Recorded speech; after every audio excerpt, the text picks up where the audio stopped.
بولو کون بتا رہا ہے؟ ہمارے آقا۔ کون بتا رہا ہے؟ حضور کو کس نے بتایا تھا کہ وہ پڑھنے والا حضور کا غلام ہے اور سورہ ملک کی تلاوت کر رہا ہے اور دنیا میں سورہ ملک سے محبت کیا کرتا تھا، اس لیے اللہ نے قبر میں بھی اس کو کس نے بتایا؟ یہ میرے آقا کی شان ہے کہ میرے رب نے اپنے نبی کو علم غیب عطا فرما کر بھیجا۔ یہ علم غیب ہے۔ اور وہ جو دوسرا گروہ ہے، جو دوسرا طبقہ ہے نا، وہ اسی کو علم عطائی کہتا ہے، اسی کو علم عطائی کہتا ہے۔ ہمیں اس بات کا بھی انکار نہیں، ہم علم غیب کہتے ہیں، وہ علم عطائی کہتے ہیں، لیکن مانتے وہ بھی ہیں کہ اللہ نے وہ ان چیزوں کا علم حضور کو عطا کیا ہے جن کا علم ہمارے پاس نہیں ہے۔ بلند آواز سے کہہ دو شعر آپ نے 12 مرتبہ سنا ہوا ہے، لیکن آپ کے ذوق کے لیے پڑھتا چلوں۔ اعلیٰ حضرت مجدد دین و ملت شاہ حضرت خواجہ فضل بریلوی رحمۃ اللہ علیہ میرے آقا کے علم غیب کو سامنے رکھ کر بڑی خوبصورت بات کرتے ہیں۔ 12 مرتبہ آپ نے میری زبان سے یہ شعر سنا، لیکن ایمان کی تازگی کے لیے آج دوبارہ یہ شعر سن لو۔ اعلیٰ حضرت فرماتے ہیں کہ سر عرش پر سبحان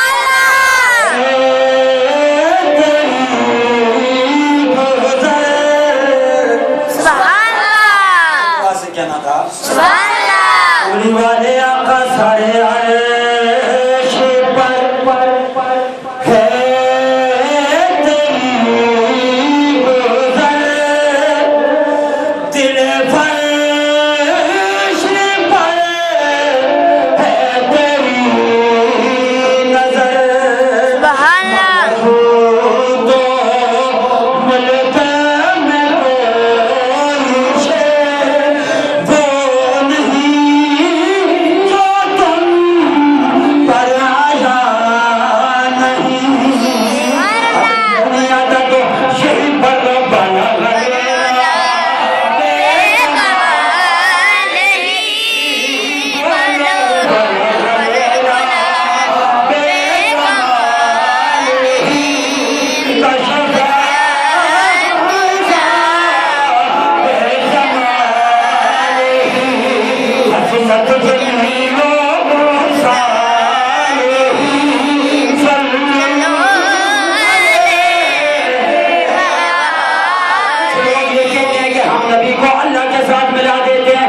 کہتے ہیں کہ حضور کے پاس علم غیب ہے، یہ شرک ہو جاتا ہے، کیونکہ علم غیب صرف اللہ کے پاس ہے۔ یہ لوگ سنی لوگ بھیدو لوگ نبی کو اللہ کے ساتھ ملاتے ہیں۔ نانا میرے نبی کے غلاموں، اللہ کی عزت و جلال کی قسم، ہم نے کبھی نبی کو اللہ کے ساتھ نہیں ملایا۔ ہم بھی یہ کہتے ہیں کہ نبی بندہ ہے وہ معبود ہے، نبی عبد ہے وہ معبود ہے، نبی مخلوق ہے وہ خالق ہے، لیکن کیا کریں میرے نبی کے غلاموں، اللہ نے میرے نبی کو شان ہی میں عطا فرمائی ہے کہ ہم یہ کہنے پر مجبور ہو جاتے ہیں کہ وہ خدا نہیں، سبحان اللہ خدا نہیں، با خدا نہیں، سبحان اللہ وہ خدا نہیں، با خدا نہیں، وہ مگر خدا سے جدا نہیں، سبحان اللہ خدا نہیں، با خدا نہیں، وہ مگر خدا سے جدا نہیں، وہ ہے کیا مگر وہ ہے کیا نہیں، سبحان اللہ حبیب کی بات ہے، بلا بلا بے کمال، بولو بلا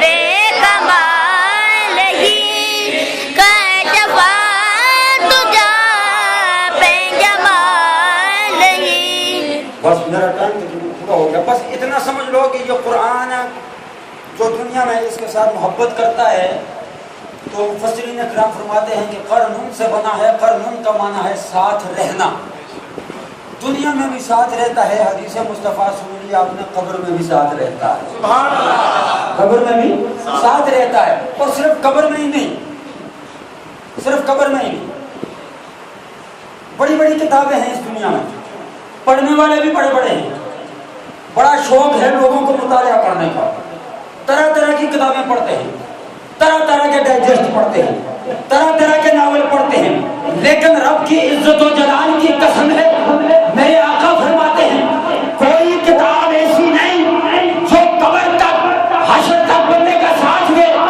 لیکن قرآن ایک ایسا کلام ہے کہ دنیا میں بھی بندے کے ساتھ رہتا ہے، قبر میں بھی بندے کے ساتھ رہتا ہے، حشر میں بھی بندے کے ساتھ رہتا ہے، یہاں تک کہ میرے آقا فرماتے ہیں کہ جب حافظ قرآن رب کے سامنے میدان حشر میں کھڑا ہوگا، قرآن آ جائے گا، عرض کرے گا باری تعالیٰ یہ دنیا میں مجھے پڑھنے والا تھا، میرا رب فرمائے گا میرے بندے قرآن کی آیتیں پڑھتا تھا، جنت کے درجات پر چڑھتا تھا۔ اللہ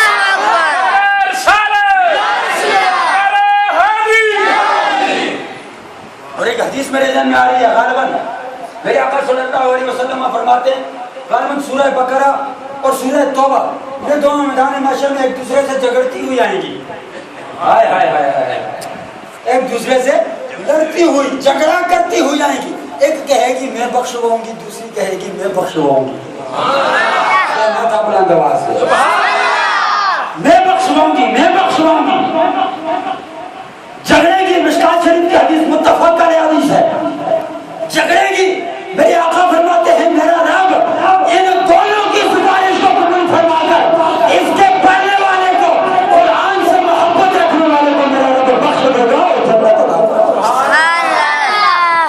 یہ قرآن ہے، جہاں قرآن اپنے چاہنے والے کو نہیں چھوڑتا تو سوچ لو صاحب قرآن کیسے چھوڑ سکتا ہے۔ سبحان اللہ، جہاں قرآن موجود ہوتا ہے وہاں صاحب قرآن موجود ہوتا ہے، قبر میں قرآن آتا ہے تو میرے مصطفیٰ کی ذات بھی آتی ہے، سبحان اللہ، حشر میں قرآن بخشوائے گا تو میرے مصطفیٰ کی ذات بھی بخشوائے گا۔ سبحان اللہ، وَنُنَزِّلُ مِنَ الْقُرْآنِ، یہ ہے قرآن، اس کو کہتے ہیں قرآن، کر من سے بنا ساتھ رہنے والا، ہمیشہ جنت میں بھی ساتھ رہے گا، سبحان اللہ، جنت میں بھی ساتھ رہے گا۔ وَنُنَزِّلُ مِنَ الْقُرْآنِ، سمجھ آگئی اس کو ہم قرآن کیوں کہتے ہیں؟ کیوں کہتے ہیں؟ ساتھ رہنے والا، ساتھ رہے گا، ساتھ رہے گا۔ میں سمجھتا ہوں اگر میرا یہ آدھا پونا گھنٹہ جو میں نے لگایا، آپ کا ٹائم لیا، اگر اتنی بات یہ آپ سمجھ گئے کہ قرآن کو قرآن اس لیے کہتے ہیں کہ یہ ساتھ رہتا ہے، تو میں سمجھوں گا ہمارے پورے ماہ رمضان کی عبادت اور آج کی یہ محفل رب کی بارگاہ میں قبول ہو چکی ہے۔ سبحان اللہ، ما ہوا شفا، یہ شفا ہے، ورحمت للمومنین، اور رحمت ہے صرف مومنوں کے لیے۔ رحمت ہے کس کے لیے؟ شفا کا سن لو کہ میرے آقا صلی اللہ علیہ وسلم پر یہودیوں نے جادو کرا دیا۔ کیا کروایا؟ جادو کرا دیا۔ حضور کچھ بیمار سے ہو گئے تو جناب جبرائیل امی آئے، عرض کیا یا رسول اللہ آپ پر یہودیوں نے جادو کرا دیا۔ میرے آقا نے فرمایا اچھا کیا توڑ ہے اس کا؟ یہ مطلب نہیں کہ حضور کو پتا نہیں تھا، پتا تھا لیکن میں بعد میں بات کروں گا کیوں پوچھا۔ جبرائیل کیا توڑ ہے؟ جبرائیل نے عرض کیا یا رسول اللہ آپ ایسا کریں کہ فلاں کنویں کے اندر یہودیوں نے کچھ چیزیں جادو کر کے دبا دی ہیں جن کا آپ پر اثر ہے، وہ آپ منگوا لیں، میں توڑ بتاتا ہوں، اللہ نے آپ کے لیے کچھ تحفہ بھیجا ہے۔ میرے آقا نے جناب مولا علی مشکل کشا کو بھیجا، جاؤ فلاں کنویں سے چیزیں نکال کر لے آؤ۔ مفسرین کرام فرماتے ہیں کہ گٹلی دبائی ہوئی تھی، اس گٹلی کے اندر حضور کے موئے مبارک بال مبارک تھے جن کو گرہیں لگائی ہوئی تھی، گنڈیں جنہیں ہم کہتے ہیں، 11 گرہیں لگائی ہوئی تھی، ان پر جادو کیا ہوا تھا۔ گٹلی منگوائی، کھولی، اندر سے موئے مبارک نکالے، وہ موئے مبارک جو میرے آقا تنگی کیا کرتے تھے تو وہ ٹوٹ جاتے تھے، وہ یہودیوں نے اٹھا کر ان پر جادو کر دیا۔ میرے آقا صلی اللہ علیہ وسلم کی بارگاہ میں جناب جبرائیل آئے، عرض کیا یا رسول اللہ یہ 11 گرہیں ہیں، ان پر جادو ہے جو آپ پر اثر کر گیا ہے، رب نے آپ کے لیے تحفہ بھیجا ہے اور جادو کا توڑ بھیجا ہے، سن لو۔ آج کل یہ چیز بہت عام ہے، ہماری مائیں بہنیں عورتیں جاتی ہیں نجومیوں کے پاس، عاملوں کے پاس، کسی کے پاس جانے کی ضرورت نہیں ہے، سبحان اللہ، کسی کے پاس جانے کی ضرورت نہیں ہے، عقیدہ اور ایمان پختہ ہونا چاہیے۔ میرے آقا نے فرمایا جبرائیل کیا ہے؟ عرض کیا رب نے